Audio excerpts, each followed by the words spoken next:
परिचय। सर, हम एक फल के अंदर बीज क्यों पाते हैं? श्याम, पादपों में लैंगिक प्रजनन के बाद ही बीज विकसित होते हैं। लैंगिक प्रजनन क्या होता है सर? दो युग्मकों के मिलने से एक नया जीव उत्पन्न होता है। इस प्रक्रिया को लैंगिक प्रजनन कहते हैं। सर, पादप का कौन सा भाग लैंगिक प्रजनन में हिस्सा लेता है? बेटा, पुष्प पादपों के लैंगिक अंग होते हैं, इसलिए ये लैंगिक प्रजनन में हिस्सा लेते हैं। ये सुंदर पुष्प फल और बीज के रूप में कैसे प्रजनन करते हैं? ठीक है, आओ हम पुष्पीय पादपों में लैंगिक प्रजनन के बारे में विस्तार से जानते हैं। उद्देश्य। इस पाठ के अंत में आप निम्न करने में सक्षम हो जाएंगे। एक पुष्प के हिस्सों की पहचान करना, पुंकेसर की संरचना और लघु बीजाणुधानी की प्रक्रिया को समझना, जायांग की संरचना और गुरु बीजाणुधानी यानी बीजांड की प्रक्रिया को समझना, परागण को समझना और परागण के विभिन्न कारकों की पहचान करना, निषेचन के प्रकारों को समझना, भ्रूणपोष, भ्रूण, बीज और फल के विकास को समझना। पुष्प के हिस्से। पुष्प अंगों की 3 प्रमुख श्रेणियां हैं। प्रजनन अंग मादा, प्रजनन अंग नर और गैर प्रजनन अंग। प्रजनन अंग मादा अंडप या स्त्री केसर, वर्तिकाग्र, वर्तिका, अंडाशय, बीजांड। प्रजनन अंग नर पुंकेसर, परागकोश, डंठल तंतु यानी फिलामेंट, पराग। गैर प्रजनन अंग पंखुड़ी यानी दलपुंज, रस यानी वाहिदल, टेपल्स। निषेचन पूर्व घटनाएं। पुष्पी पादपों में लैंगिक प्रजनन में निषेचन से पूर्व निम्न घटनाएं होती हैं। लघु बीजाणुधानी और परागकण का विकास, गुरु बीजाणुधानी एवं मादा युग्मकोद्भिद का विकास, पुंकेसर और परागकोश की संरचना। पुंकेसर की संरचना। पुंकेसर में लंबा एवं पतला डंठल तंतु यानी फिलामेंट तथा द्विपालिक संरचना परागकोश होती है। परागकोश की संरचना। द्विपालिक परागकोश 2 कोष्ठ होते हैं। परागकोश में 4 विवर या लघु बीजाणुधानी होते हैं जो परागपुटी यानी पोलन सेक्स के रूप में विकसित होते हैं। लघु बीजाणुधानी और परागकण का विकास। लघु बीजाणुधानी। परागकोश में प्रत्येक द्विगुणित मातृ कोशिका अर्धसूत्री विभाजन द्वारा 4 अगुणित लघु बीजाणु या लघु बीजाणु चतुष्क का निर्माण करती है। हर अगुणित लघु बीजाणु एक विस्तृत दीवार पर पनपते हैं और सूत्री विभाजन के द्वारा परागकण बनाते हैं। परागकण नर युग्मकोद्भिद का प्रतिनिधित्व करता है। इसमें 2 सतही भित्ति होती हैं, बाह्यचोल और अंतःचोल। बाह्यचोल में रंध्र होते हैं जिन्हें जनन छिद्र कहते हैं। परागकण के परिपक्व होने पर उसमें 2 कोशिकाएं, कायिक कोशिका और जनन कोशिका समाहित होती है। जायांग और बीजांड की संरचना। जायांग। जायांग स्त्री जनन अंग का प्रतिनिधित्व करता है। इसके 3 भाग होते हैं, वर्तिकाग्र, वर्तिका, अंडाशय। इसके अंदर एक गर्भाशयी कोहा यानी कोष्ठक होती है जिसमें एक अपरा यानी नाड स्थित होती है। अपरा से गुरु बीजाणुधानी या बीजांड निकलता है। बीजांड एक अध्यावरणी गुरु बीजाणुधानी है।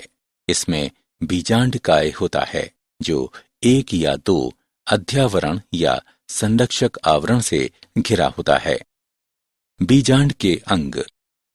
बीजांड वृंत, हाइलम यानी फेनिकल, संधि रेखा यानी रेफ, बीजांडकाय, भ्रूणकोश, अध्यावरण यानी एंटीज्यूमेंट्स, बीजांड द्वार यानी माइक्रोपाइल और निभाग यानी कैल्चा। गुरु बीजाणु जनन और मादा युग्मकोद्भिद का विकास। गुरु बीजाणु जनन की प्रक्रिया विकसित होते बीजांड के बीजांडकाय के अंदर घटित होती है। एक प्रसूतक कोशिका बीजांडकाय में बीजांड द्वारी शीर्ष पर विभाजित होती है। एक प्रसूतकीय कोशिका बाह्य भित्तीय कोशिका और आंतरिक बीजाणुजन कोशिका में विभाजित होती है।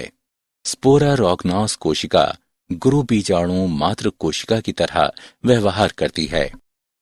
गुरु बीजाणु मातृ कोशिका के अर्धसूत्री विभाजन से 4 गुरु बीजाणुओं का उत्पाद होता है, जिनमें से एक कार्यशील होता है और अन्य 3 अपविकसित यानी अपभ्रष्ट हो जाते हैं।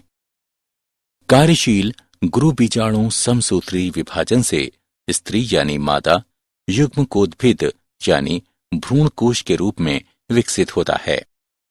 मादा युग्मकोद्भिद में 8 केंद्रीय न्यूक्लिएट यानी भ्रूणकोश की रचना करते हैं। भ्रूणकोश की 3 कोशिकाएं, 2 सहायक कोशिकाएं और बीजांड द्वारी शीर्ष स्थित एक अंड कोशिका अंड उपकरण का निर्माण करती है।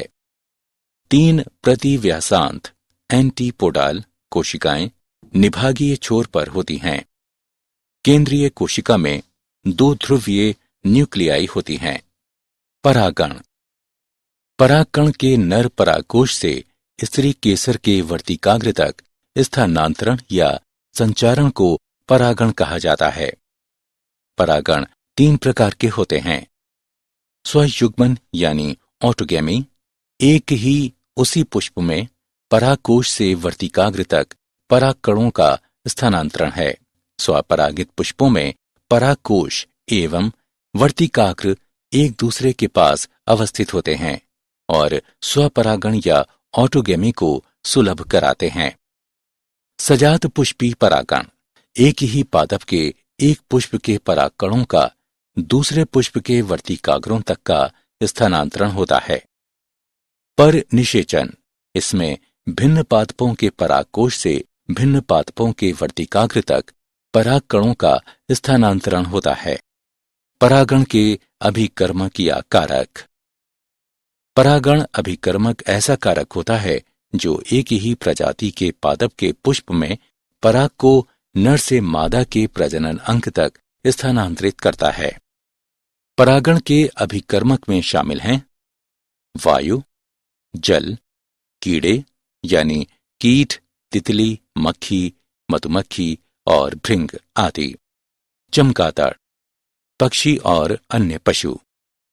निम्न चित्र परागण में सहायता के लिए गुंजन पक्षी की लंबी पतली चोंच और पतली पुष्पीय नलिकाओं का सह विकास को दर्शाता है। मूल्यांकन। पुष्पों को उनके प्रकारों के अनुसार निम्न तरीके से वर्गीकृत किया गया है। पुष्पीय अंगों को उनके उचित वर्गीकरण के अनुसार मिलान करें। पराग, स्त्री केसर संकर्षण यानी पारस्परिक क्रिया। सुयोग्य परागण द्वारा परागकण किसी जनन छिद्र के माध्यम से एक पराग नलिका उत्पन्न करने हेतु वर्तिकाग्र पर अंकुरित होते हैं। परागकण के तत्व अंडाशय में स्थित बीजाणु बीजांड द्वारी शीर्ष तक पहुंचने के लिए पराग नलिका के माध्यम से गमन करते हैं।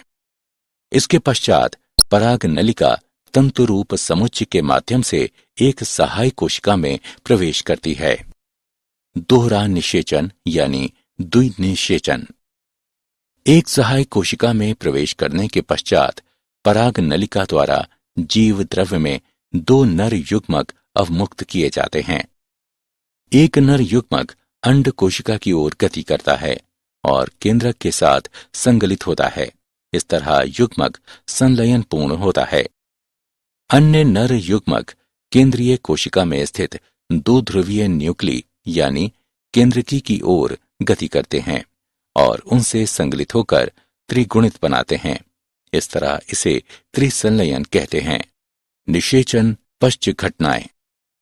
निषेचन पश्च घटनाओं में शामिल है भ्रूण पोष का विकास, भ्रूण का विकास, बीजांड बीज के रूप में और अंडाशय फल के रूप में विकसित होना। भ्रूणपोष कोशिका बार बार विभाजित होती है तथा एक त्रिगुणित भ्रूणपोष ऊतक की रचना करती है। इन ऊतकों की कोशिकाएं संरक्षित खाद्य सामग्री से पूरित होती हैं और विकासशील भ्रूण की पोषकता के लिए उपयोग की जाती हैं।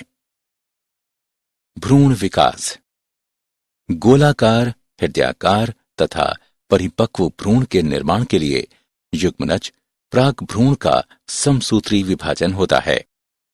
भ्रूण की संरचना, एक भ्रूण में समाहित होते हैं एक भ्रूणीय अक्ष, दो बीजपत्र यानी डाइकोट में और एक एक बीजपत्र यानी मोनोकोट्स में। बीजपत्र के स्तर के ऊपर भ्रूणीय अक्ष की प्रोटीन यानी एपिकाटील बीज पत्रोपत्रिक होती है जो प्रांकुर या स्तंभ सिरे पर प्रायः समाप्त होती है। बीज पत्राधार में बीज पत्रों के स्तर से नीचे बेलनाकार प्रोटीन जो कि मूलांत सिरा या मूलज के शीर्षांत पर समाप्त होती है। बीज और फल का विकास, निषेचित बीजांड बीज बनता है। अध्यावरण बीज का आवरण बन जाता है जिसे बीजचोल कहते हैं। परिपक्व बीज दो प्रकार के हो सकते हैं, एल्बुमिनियस और गैर एल्बुमिनियस। फल एक परिपक्व अंडाशय होता है जिसके अंदर बीज होते हैं। अंडाशय की दीवार फल की दीवार यानी छिलके के रूप में पतल जाती है जिसे फल भित्ति कहते हैं। मांसल फल के फल भित्ति में शामिल है अंता फल भित्ति यानी बीज के चारों ओर, मध्य फल भित्ति यानी मांसल भाग, बाह्य फल भित्ति यानी त्वचा। मूल्यांकन। आगे बढ़ने से पहले आइए जानें कि आपने कितना सीखा। निम्न का मिलान करें।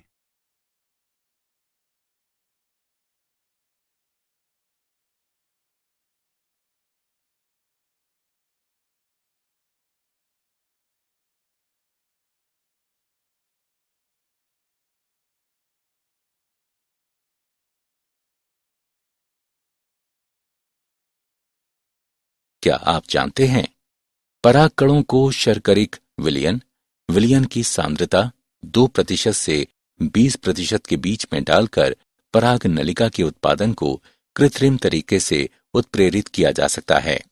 सारांश, आइए हमने जो कुछ सीखा उसे संक्षेप में दोहराएं। पादप के पुष्प में निहित होता है नर जनन अंग यानी पुंकेसर, मादा जनन अंग यानी स्त्री केसर और गैर जनन अंग। परागकण परागकोश के लघु बीजाणुधानी के अंदर विकसित होते हैं। स्त्री केसर के 3 अंग होते हैं, वर्तिकाग्र, वर्तिका तथा अंडाशय। गुरु बीजाणुधानी प्रक्रिया के बाद एक 7 कोशिकीय एवं 8 न्यूक्लीकृत भ्रूण कोश का निर्माण होता है। परागण एक प्रक्रम है जिसमें परागण परागकोश से वार्तिकाग्र तक स्थानांतरित होते हैं। आवृत्ति बीजी दोहरा निषेचन प्रदर्शित करते हैं क्योंकि प्रत्येक भ्रूण कोश में 2 संलयन, युग्मक संलयन तथा त्रिसंलयन होते हैं।